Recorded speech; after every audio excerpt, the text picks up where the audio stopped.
আর এখনই আমি একটু জলপাইগুড়ির দিকে নজর রাখতেই হচ্ছে, কারণ জলপাইগুড়িতে চালসার জঙ্গলে আগুন, চালসার রেঞ্জের পানঝোড়া বনাঞ্চলে আগুন, পুড়ে ছাই পানঝোড়া বনাঞ্চলের একাংশ।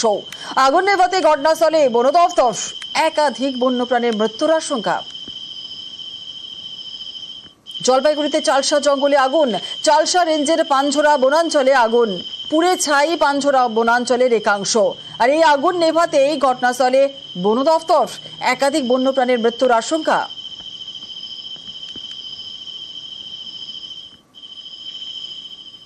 বড় বড় গাছে আগুন লেগে যাচ্ছে, সেখানে পাখির বাসা থাকে, পাখিরা অসহায়ভাবে আর্তনাদ করছে। এই আগুনের পরিপ্রেক্ষিতে যে সমস্ত বন্য প্রাণী যে অরণ্যে রয়েছে তাদের মধ্যেও একটা হালচাল লক্ষ্য করা যাচ্ছে।